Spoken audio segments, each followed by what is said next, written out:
Hello, Morongo Basin and listeners around the world online at Z107.7 FM.com. This is your Z107.7 Local News for Thursday, June 20th, 2024. Last month, the Society for the Conservation of Bighorn Sheep put out the call for volunteers to haul water into the Mojave National Preserve and Sheephole Mountain Wilderness. Large water collection and storage systems called guzzlers help provide water over the hot summer months to the bighorn sheep populations in those areas. While winter and spring rains had filled the cur guzzler with over 800 gallons of water, that's still not enough to sustain the bighorn sheep population that rely on it. One of those volunteers is Scott Gibson, who helped organize the larger group effort. Capable 4x4 vehicles are needed to carry the heavy water cubes, called IBC totes, to the guzzlers in the preserve, and Scott says that 27 volunteers showed up to the Kelso Depot on June 1st, including 2 California Department of Fish and Wildlife employees and a biologist from the preserve. Hauling the water to the sites is only half the job, and with only 2 flat tires and 1 broken shock, the group made it to the guzzler site by 10 a.m., where the volunteers began the hard work of stringing out 900 feet of fire hose up a steep canyon wall to the tanks. Volunteers then manned the pumps and wait for the tanks to fill, and after a brief lunch break, sponsored by the California chapter of the Wild Sheep Foundation, Scott says that all the water had been pumped into the guzzlers by about 1:30 that afternoon. Folks from Yucca Valley, Joshua Tree, and 29 Palms answered the call for volunteers, with some coming all the way out from Temecula. Scott says that over 100 people contacted him looking to help out, and he still receives calls and texts from people offering their time, sweat, and off-road vehicle. That call for volunteers was shared on a few off-road enthusiast groups on Facebook, and the post on Z107.7's Facebook page alone received 325 shares. The cur guzzler is located deep in the Mojave Preserve, and a volunteer instrumental to keeping it maintained was Andrew Pontius. Scott Gibson said that Andrew discovered and repaired the faulty float valve on the cur guzzler that necessitated the volunteer effort to top off the tanks. He also set up some game cameras around the tank to capture photos of the charismatic bighorn sheep, a desert dweller that can be difficult to spot in the wild. Andrew Pontius wasn't able to make the volunteer water haul on June 1st as he was working his shift as an LA County firefighter.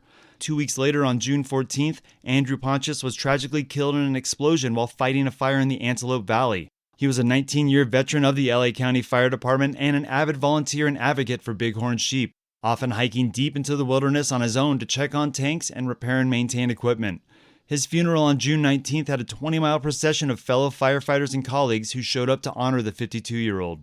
If you missed the last volunteer effort to provide water to bighorn sheep in the deep desert, fear not, there'll be more tanks to fill and equipment to check. At this story on Z107.7FM.com, you can find links to the Society for the Conservation of Bighorn Sheep's Facebook and website, as well as some photos of bighorn sheep at the guzzler site, set up and taken by Andrew Pontius. The group will be doing another water haul this summer, this time a little closer in on some MDLT land, as well as a guzzler located in Joshua Tree National Park. Stay tuned to Z107.7 and we'll keep you informed of how and when you can help out.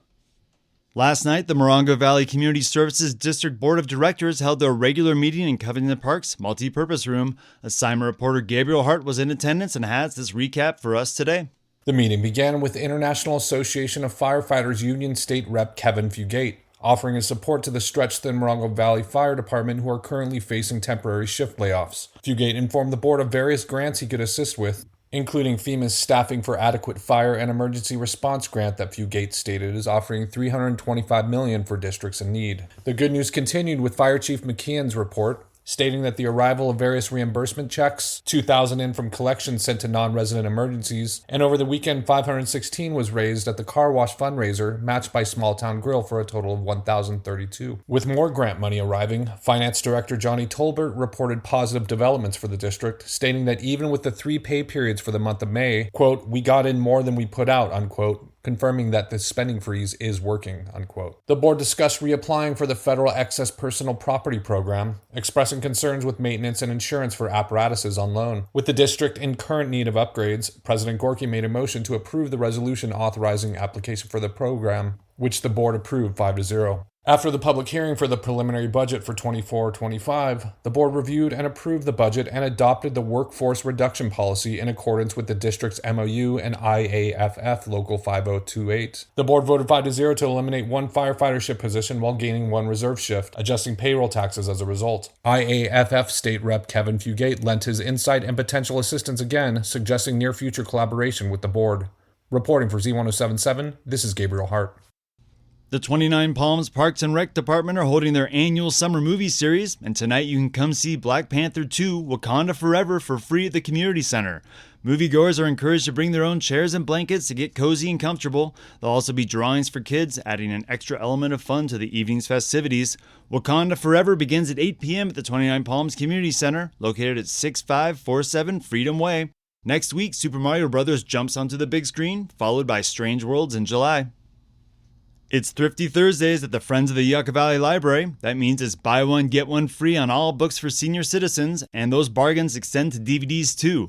All your purchases at the bookstore benefit the Yucca Valley Library. It allows them to purchase more books for their general collection, as well as fund special reading programs and other fun and important events from one of our community's oldest and most important civic institutions, the library. The Friends of the Yucca Valley Library bookstore is located right inside the Yucca Valley Library entrance to the left, and the cozy book nook is filled with all sorts of goodies at prices that are hard to pass up. And don't forget, on these hot summer days that all of our high desert library branches are free to visit and are air conditioned. The art scene is booming in 29 Palms as new artists are coming to the city, and the city's Public Arts Advisory Committee is providing support to new and existing art. On a recent episode of the Z107.7 Up Close show, host Gary Daniel spoke to 29 Palms Mayor and Council Member Steve Bilderan about the city's relationship with art. When asked about the PAAC's major achievements, Mayor Bilderan immediately brought up preservation. So that's the big thing. They went to our local art, the art we do have, and how to preserve it, and what we got to do to maintain it, and give us that budget, because before it was just out there, the sun's beating it down. 2-9 sign, exclamation, the 2-9 on the hill, that needs to get redone, so they brought that to our attention. So besides doing that, preserving what we got, they're bringing new art in. Daniel asked Mayor Bilderan for a reason why artists are moving to the high desert, and 29 Palms in particular. Why would not come here? Just using your phone and taking a picture of the sunset makes you an artist sometimes. Oh, yeah. I like that. Yeah, so okay. I'm not an artist or an artistic kind of person, but if you sit and relax, I'm sure you can draw and visualize a lot of good things with all the, no noises around, freeways, no trains, the hustle and bustle of the city. Just come out here and get tranquil. Catch the full interview along with more information on the 29 Palms PAAC program. That's all on our website, Z107.7fm.com. On tomorrow's Up Close show, host Gary Daniel will be joined by Joshua Tree National Park Preventative Search and Rescue Coordinator Anna Marini and South Zone Fire Management Officer Mitch Sylvester. They'll be discussing safety in the summer heat, visiting the national park during the hot months, and the national park's fire restrictions and fire management, a couple of important topics as we head into a hopefully mild wildfire season. That's live on the radio tomorrow at 10 a.m. Call in with your comments and questions, 760-366-8471. Beat the heat with water fun as the town of Yucca Valley's Recreation Department transforms the north lawn of the community center into a mini water park for little ones. Children 8 and under can enjoy slip and slides, splash-in wading pools, water playlands, and run-through sprinklers. The popular program takes place every Friday from 10 a.m. to 12, starting June 21st and running through August 16th. All participants must be accompanied by a parent or guardian. The program is provided free to the public.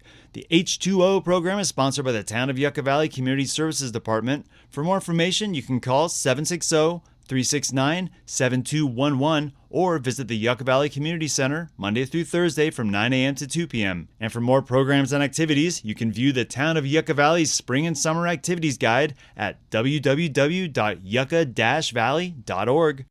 And that's your news for Thursday. You can hear local news 7 times a day, 7 days a week at 7, 8, 9, noon, 4, 5, and 6. More Morongo Basin residents get their local news from Z107.7 than any other source. Reporting out of Joshua Tree, California, alongside the award-winning Z107.7 News Team, I'm Robert Haydon.